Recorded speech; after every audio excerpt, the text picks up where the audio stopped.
உருவம் போட்டு தொழுவலாமா? அஸ்ஸலாமு அலைக்கும். துணிமணிலையும் கம்பல்லும் ஏதோ நகைங்கள. அஸ்ஸலாமு அலைக்கும்.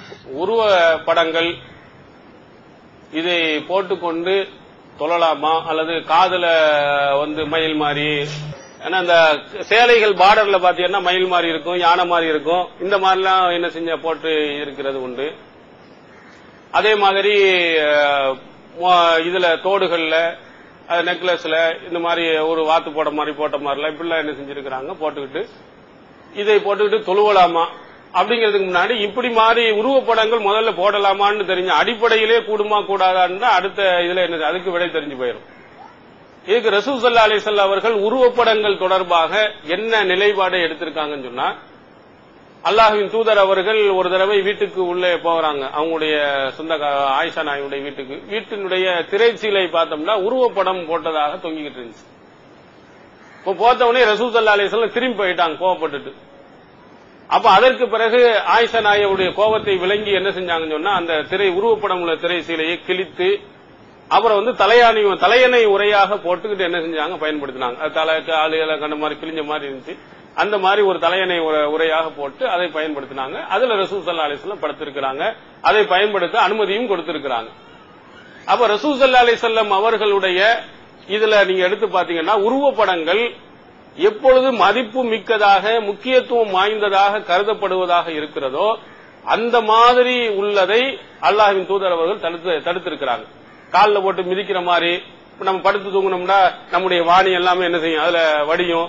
அந்த மாதிரி உள்ளதாக இருக்குமானால், மதிப்பற்ற முறையில் இருக்குமானால் அது மாதிரி உள்ளதை ரசூல் ஸல்லல்லாஹு அலைஹி வஸல்லம் நினைஞ்சிருக்கிறாங்க, நமக்கு அனுமதி கொடுத்திருக்கிறாங்க.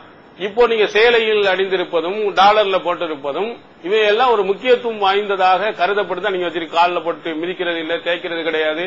இது ஒரு முக்கியத்துவம் வாய்ந்ததாக கருதப்படுகிற மாதிரி இருக்கிறதுனால உருவப்படங்கள் அவசியம் இல்லாமல் எந்த இலையும் பயன்படுத்தக்கூடாது. உருவப்படத்தை இஸ்லாம் ரொம்ப தூரமா தான் நிக்க சொல்லுது. இந்த உருவப்படங்களின் மூலமாகத்தான் சிலை வணக்க வழிபாடுகள், இணை வைப்பு, சிறுக்கு இவைகள் எல்லாம் என்ன செய்ய நிறைந்து வந்தது. அதனால உருவப்படங்கள் எந்த வகையிலையும் உள்ள வரக்கூடாது. எங்க அதிகபட்சமா வரலாம்னா மதிப்பற்ற முறையில் இருக்கணும், அல்லது சும்மா கேலி பொருள்களாக பொம்மைகளை போன்று அந்த மாதிரி உள்ளதாக இருக்க வேண்டும். இதே மாதிரிதான் வைத்துக் கொள்ள வேண்டுமே தவிர மதிப்பு மிக்கதாக விருப்பத்திற்குரியதாக இந்த மாதிரி உருவப்படங்களை வைக்கக்கூடாது.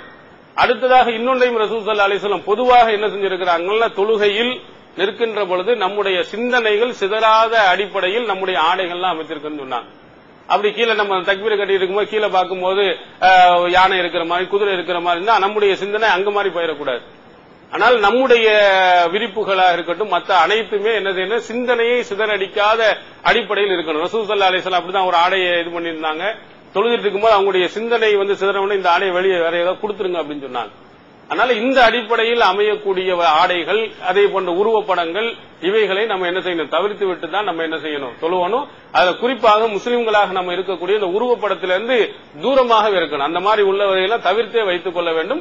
நிர்பந்தமான நிலையில் வச்சுக்கிறலாம். என்ன உதாரணத்துக்கு பணம் வச்சிருக்கேன், 100 ரூபாய் பணம் வச்சிருக்கேன்டா அதுல காந்தி படம் போட்டு இருக்குது, என்ன செய்ய முடியும்? அது கிழிச்சியும் போட்டீங்கன்னா என்ன செய்யாது, செல்லாது. என்ன முடியாது, கிழிச்சு போட்ட முடியுமா? நம்ம அதை கண்டிப்பா வாத வச்சுக்கணும். அதை போட்டு தரையில போட்டு தேய்ச்சிக்கிட்டு காலில் போட்டு மீதிக்கிட்டு போக முடியாது. ஏன்னா இந்த நாட்டின் சட்டப்படி கிழிச்சிட்டோம்னா அது அவமதிக்கிற மாதிரி சட்டம் உள்ளதை கொண்டு போய் போட்டுருவான். அப்ப உருவப்படங்கள் இருக்கும்போது காந்தி படமா இருக்கட்டும், யானை படமா குதிரை படமா இதெல்லாம் நிர்பந்தம்னு பாக்கெட்ல வச்சுக்கிறோம். அதே மாதிரி